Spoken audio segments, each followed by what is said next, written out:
तो वीडियो शुरू करने से पहले मेरे 4 सवाल। क्या आपका पशु ब्याने के बाद में जो है उसका वज़न है वो कम हो रहा है, यानी वो शरीर से कमज़ोर हो गया है, या पशु ब्याने के बाद में जो उसका मिल्क प्रोडक्शन है वो कम हो गया है, यानी जो उसकी दूध देने की कैपेसिटी है, जो मिल्क पीक है उस तक वो नहीं पहुंच पा रहा है, या एक लंबा समय ले लेता है उस तक पहुंचने में। या फिर आपका पशु ब्याने के बाद में हीट में नहीं आता लंबे समय तक, या फिर वो हीट में आ जाता है लेकिन गैप भी नहीं ठहरता, यानी रिपीट ब्रीडिंग की समस्या है। तो अगर इन एक भी सवाल का जवाब आपका हाँ है तो ये वीडियो आपके लिए बहुत ही ज़्यादा इंपॉर्टेंट है। तो वीडियो को स्किप ना करें, वीडियो को पूरा देखें। ये वीडियो आपके डेयरी फार्मिंग का नक्शा बदल सकती है। तो नमस्कार साथियों, मैं दीपक शर्मा, स्वागत है आपका आज की हमारी इस वीडियो में। तो साथियों, आज इन चारों बीमारियों का आपको समाधान बताएंगे, पर उससे पहले ये समझना जरूरी है कि ये समस्याएं पशु में होती क्यों हैं, इनकी जड़ क्या होती है, शुरुआत इनकी कहाँ से होती है। तो शुरुआत से शुरू करते हैं।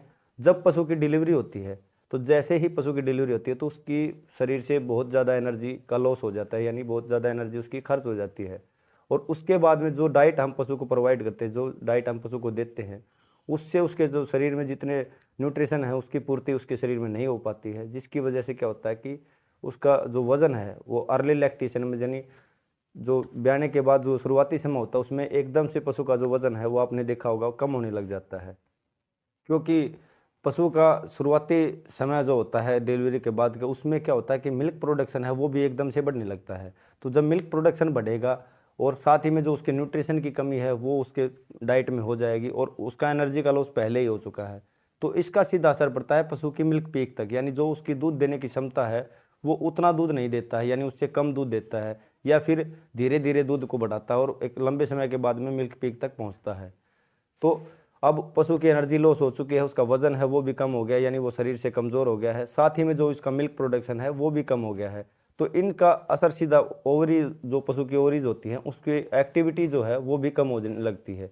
तो जब ओवरी की एक्टिविटी कम हो जाएगी तो पशु का जो हीट में आने का निश्चित समय होता है, जैसे कि 21 दिन के बाद पशु हीट में आता है, तो पशु लंबा समय ले लेने लगता है, कई बार 3 महीने ले लेता है, या 6 महीने, या साल भर भी हमने देखा है कि पशु हीट में नहीं आता ब्याने के बाद में। तो ये समस्या पशु में हो जाती है। इसके अलावा अब क्या हो गया है कि पशु का जो हार्मोनल सिस्टम है वो भी डिस्टर्ब हो गया है, और साथ ही में उसका एनर्जी लॉस पहले ही काफ़ी ज़्यादा हो चुका है और न्यूट्रिशन भी पूरे नहीं मिल रहे हैं। तो इससे क्या होता है कि जो उसका कंसेप्शन रेट है, यानी जो उसके कंसीव करने के, सीमन को कंसीव करने के जो चांसेस है वो कम हो जाते हैं, यानी जो रिपीट ब्रीडिंग है उसकी समस्या पशु में धीरे धीरे डेवलप होने लगती है। तो ऐसे में जो पशुपालक है वो 2 प्रैक्टिस अपनाते हैं, जो हमने देखा है कि वो क्या करते हैं, या तो पशु की जो डाइट है उसमें अनाज बहुत ज़्यादा बढ़ा देते हैं, अनाजों की मात्रा बढ़ा देते हैं, जिससे एक समस्या पशु में और उत्पन्न हो जाती है, एसिडोसिस की। जब पशु में एसिडोसिस हो जाता है तो पशु जो है वो खाना पीना और कम कर देता है और उसकी हालत जो है और ज़्यादा बिगड़ जाती है, और इससे पशु में कई बार थनैला रोग या फिर लंगड़ेपन की शिकायत भी पशु में हो जाती है। और दूसरी प्रैक्टिस वो क्या करते हैं कि दूसरा काम वो क्या करते हैं, पशु को तेल बहुत ज़्यादा पिलाने लगते हैं, या फिर वो पशु को घी देने लगते हैं ज़्यादा मात्रा में। इससे क्या होता है कि तेल या घी ज़्यादा मात्रा में देने से जो पशु का पाचन तंत्र है वो कई बार बुरी तरह से बिगड़ जाता है, और इन सब से बाहर आने में पशु को एक लंबा समय लग जाता है। लेकिन सबका समाधान क्या हो, इनका इलाज क्या करना चाहिए, तो इसका जो हमें इलाज समाधान करना है वो आपको क्या करना है कि जो जब पशु की डिलीवरी होनी होती है गाय या भैंस की, तो डिलीवरी से 1 महीने पहले अपने अपने पशु का बाईपास फैट स्टार्ट करना है। तो बाईपास फैट की अगर आपको पूरी जानकारी नहीं है तो हमने बाईपास फैट के बारे में एक अलग से वीडियो बना रखी है, जिसमें बता रखा है क्या बाईपास फैट होता है, कैसे घर पे तैयार कर सकते हैं, कितनी मात्रा में दे सकते हैं, उन सभी चीज़ों पे एक अलग से वीडियो बना रखी है।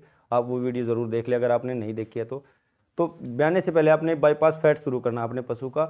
रोज़ाना अपने पशु को 200 ग्राम तक बाईपास फैट आप दे सकते हैं, और ब्याने के कम से कम 90 दिन बाद तक आप अपने पशु का बाईपास फैट है वो देते रहें।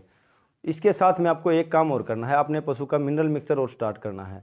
मिनरल मिक्सचर है वो 50 ग्राम से 100 ग्राम तक रोज़ाना आप अपने पशु को दे सकते हैं। ये दोनों चीज़ें 1 महीने पहले स्टार्ट कर दें और ब्याने के 90 दिन बाद तक आप देते रहें। अब लोगों का सवाल आता है कि बाईपास फैट ही क्यों दे पशु को, तो इसके लिए मैं आपको बताना चाहता हूँ, जो बाईपास फैट होते हैं, पहली चीज़ तो ये रूमन को बाईपास करके डायरेक्ट डाइजेस्ट होते हैं, तो पशु को इसको पचाने में ज़्यादा मेहनत नहीं करनी पड़ती और एनर्जी पशु को एकदम से मिल जाती है। और दूसरी बात, ये अनाजों से दुगनी से ज़्यादा मात्रा में एनर्जी पशु को प्रोवाइड करते हैं, तो इससे आपकी जो फीड है उसकी मात्रा कम हो जाएगी और एनर्जी पशु को पूरी मिलती रहेगी। इसके साथ में आपको एक काम और करना है, आपको अपने पशु का मिनरल मिक्सचर स्टार्ट करना है। जो खनिज मिश्रण होता है वो भी आप अपने पशु का बाईपास फैट के साथ ही स्टार्ट करें। जो इसकी मात्रा है वो 50 से 100 ग्राम तक आप अपने पशु को रोज़ाना दे सकते हैं, वो भी आप ब्याने से 1 महीने पहले स्टार्ट कर दें और ब्याने के 90 दिन बाद तक देते रहिए, या उसको आप कंटिन्यू भी दे सकते हैं।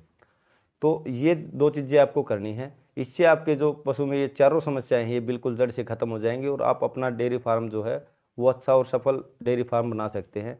तो ये एक जानकारी थी। अगर आपको वीडियो अच्छी लगी तो वीडियो को लाइक कीजिए, वीडियो को शेयर कीजिए, ताकि अन्य पशुपालक हैं उन तक भी ये जानकारी पहुँच सके, और अपनी राय को हमें कमेंट सेक्शन में ज़रूर बताएँ।